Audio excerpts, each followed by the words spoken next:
안녕하세요. 저는 지금 6살 된 아들을 키우고 있는 30대 후반의 여자입니다. 제 전 남편과 시댁 이야기를 좀 해볼까 해요. 제 직업은 초등학교 교사입니다. 안정적인 직장인데다 아이들도 좋아해서 갖게 된 직업입니다. 전 남편은 중견기업 인사팀에서 일하는 사람이었어요. 동료 교사의 소개로 만나게 되었습니다. 전 남편을 처음 만났을 때 키도 크고 잘생긴 외모를 보고 솔직히 부담스러워서 더는 안 만나고 싶더라고요. 저는 보통의 평범한 외모였어요. 그렇다고 제가 자존감이 낮은 사람은 아니고 그냥 객관적으로 봤을 때 그랬습니다.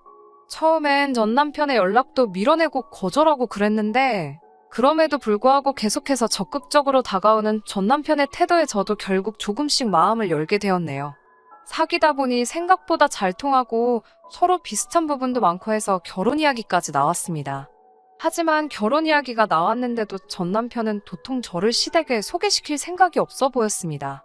결국 제가 먼저 전 남편에게 언제 데리고 갈 거냐고 했더니 사실은 자기가 임대 아파트에 산다면서 그래서 좀 그렇다고 하더라고요. 제가 그런 게 뭐가 중요하냐고 난 그저 당신이 어디서 어떻게 사는지가 궁금할 뿐이라고 했습니다. 저는 진심으로 전 남편이 얼마나 잘 사는지가 궁금한 게 아니라 가족 간의 분위기라고 할까요? 제 경우 친정부모님이 사이도 정말 좋으시고 제게 많은 사랑도 주셨거든요. 그래서 저는 전 남편도 그런 분위기에서 자랐는지 궁금했어요. 그리고 얼마 후 시부모님이 좋아하신다는 소고기와 과일을 사서 시댁으로 가게 되었네요. 시댁에 대한 첫 인상은 나쁘지 않았습니다. 하지만 그럼에도 불구하고 제 마음이 불편했던 이유는 어색한 분위기에서 함께 저녁 식사를 하는데 가족 모두가 외모 이야기만 했기 때문입니다. 남편이 회사 동료들 이야기를 하면서 그 원숭이 닮았다는 과장이라든가 그 멸치 같은 여직원이라는 식으로 다른 사람들의 외적인 단점을 가지고 말을 하더라고요. 그동안 저랑 사귈 때 제 앞에서 그런 식으로 얘기한 적은 없었기 때문에 좀 놀랐고 약간 실망도 했습니다.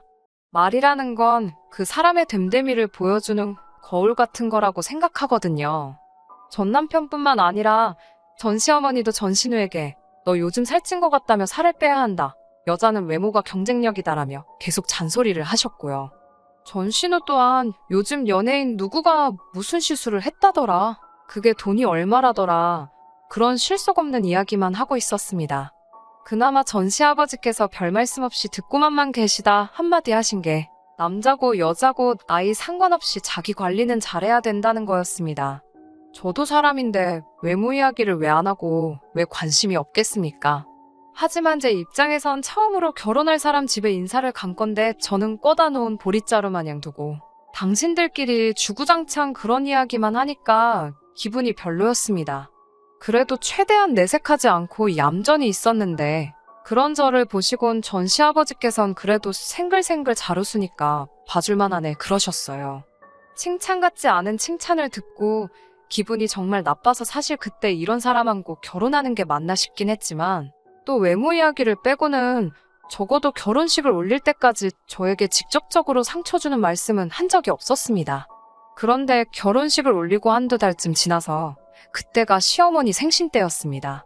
전 시어머니가 생일상 같은 거 차릴 필요 없다고 어디 괜찮은 식당에 가서 온 가족이 밥이나 한 끼 하자고 하셔서 케이크랑 꽃다발 싸들고 갔습니다.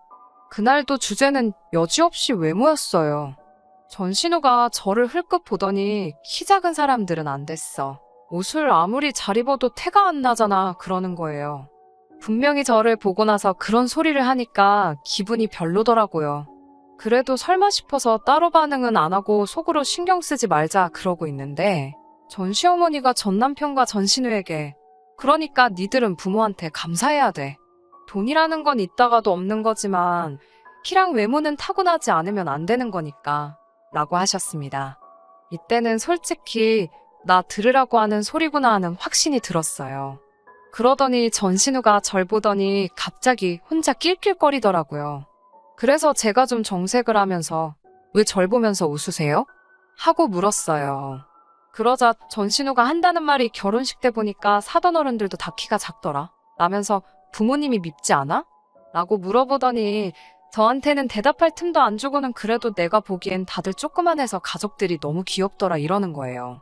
이게 욕이지 별게 욕인가 싶더라고요. 그런데 정작 전신우는 아주 자긴 아무것도 모른다는 표정으로 해실해실 웃으며 그러니까 더 환장하겠더라고요.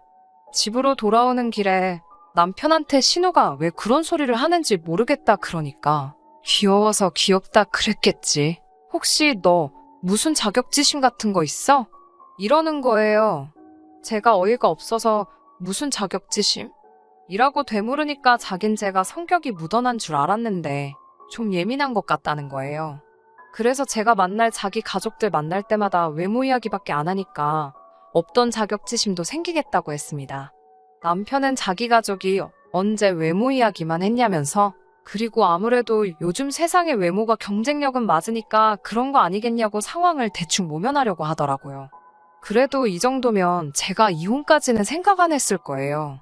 막상 남편도 자기 가족들하고 있을 때는 정말 정이 떨어질 정도로 똑같이 행동했는데 가족들 빼고 저랑 있으면 또 언제 그랬냐는 듯이 연애하던 시절에 그 모습으로 저한테도 엄청 잘했었거든요. 그런데 저희가 임신 준비를 하면서 진짜 사이가 틀어졌습니다. 결혼하고 신혼을 1년 정도 즐기기로 한 건 맞는데 약속한 신혼생활 1년이 지나고 날짜 맞춰 시도를 했는데도 아이가 들어서질 않더라고요. 주변에서는 급하게 생각할 거 없다고 하지만 전 시부모님이 워낙에 손자 얘기를 자주 하셔서 부담스럽기도 했고요. 그러다 얼마 전 명절에는 진짜 황당한 일을 겪었습니다.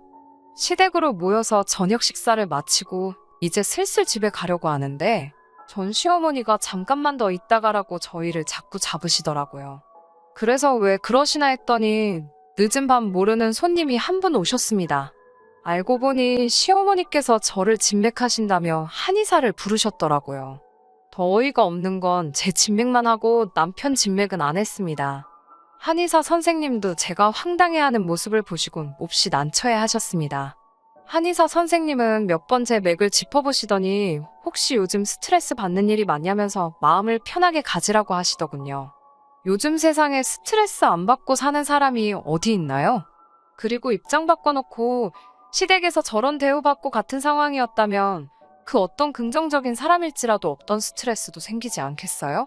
거기에 다른 사람도 아니고 시부모님의 신우까지 정말 온 시댁 식구가 있는 데서 맥을 짚히고 있는데 속상하고 억울했습니다. 그래서 한의사 선생님께 임신을 저 혼자 하는 것도 아닌데 왜 남편 맥은 안 잡냐고 하니까 시어머니가 어이없다는 듯이 야, 네 남편을 봐봐라. 인물 좋고 키도 크고 그런데 무슨 문제가 있겠냐? 괜히 남 탓할 생각하지 말고 저더러 관리 좀 해라. 라고 하시더군요. 며칠 뒤 저는 남편을 데리고 병원에 갔습니다. 최소한 우리 둘 다 정상인 건 확실히 확인하고 제대로 임신에 대한 계획을 세워보자고요. 그런데 검사 결과는 충격적이었습니다. 저희 부부가 나님인 이유는 남편의 건강하지 못한 정자 때문이었어요. 솔직히 저도 많이 실망했지만 남편은 저보다 훨씬 더 충격을 받은 눈치였어요. 저는 풀죽은 남편을 위로하며 같이 노력해보자고 했습니다. 시부모님은 그럴 리가 없다며 상황을 인정하지 않으셨지만 저는 당신들도 충격이 커서 그런 거려니 생각하고 따지지 않았습니다. 그리고 한동안 모든 사람들이 암묵적으로 합의라도 한 듯 이 일을 입에 올리지 않았습니다. 오히려 저희 둘 다 그 이후로 임신에 대해서 마음을 내려놓고 편하게 지냈습니다. 그러다 보니 서로 사이도 더 좋아지는 것 같았어요. 그래서인지 그렇게 노력해도 생기지 않았던 아기 천사가 저희를 찾아와 주었습니다. 너무나 기뻐서 얼른 어른들께 알려드리고 싶었지만 초기에는 조심하는 게 좋다고 해서 말을 아끼고 아꼈어요. 그러다 임신 8주가 되었을 무렵 남편이 시부모님의 등살에 못 견디겠다며 저랑 상의도 없이 시댁에 먼저 소식을 전했습니다. 바로 시부모님이 저희 사는 집으로 찾아오시더니 역시 우리 아들이 그럴 리 없다며 이럴 줄 알았다고 의사놈들이 돌팔이지 그동안 고생 많았다며 남편 등을 두드려 주시더라고요. 저한테는 아무런 말도 없이 오직 자기 아들만 챙기는 시부모님을 보고 있자니 부모가 자기 자식 자랑스러운 거야 당연하겠지만서도 저 역시 같이 노력하고 견뎌왔는데 조금 서운하기도 하고 씁쓸하기도 했습니다. 임신 소식을 전하고 얼마 지나지 않아 시아버지 생신이 돌아왔어요. 몸도 안 좋고 또 병원에서도 안정을 취하는 게 중요하다고 했기 때문에 집에 있고 싶었습니다. 하지만 전 시어머니와 전 신우가 제 임신도 축하할 겸 온 가족이 모이려고 만든 자리인데 주인공 중에 한 명이 빠지면 어떡하냐고 그냥 잠깐 얼굴이라도 비추고 가라고 하더라고요. 그래서 어쩔 수 없이 시댁에 갔는데 도착한 지 얼마 되지 않아 배가 아프더니 하혈이 시작되었어요. 놀란 제가 전 남편을 불렀고 그대로 119를 타고 응급실에 갔습니다. 절망적이게도 자연유산이었습니다. 불행 중 다행이라고 해야 할지 수술은 필요 없다고 해서 병원에서 몇 시간 안정을 찾다가 그냥 집으로 돌아왔어요. 그런데 이튿날 집으로 찾아오신 전 시부모님은 저에게 괜찮냐고 한마디 물어보시기는커녕 그러니까 진작에 몸 관리 좀 제대로 하지 그랬냐며 이게 다 제가 비만이라서 유산이 된 거라고 하시더군요. 비만이라니? 저는 살면서 한 번도 평균 체중을 벗어난 적이 없는데 말이에요.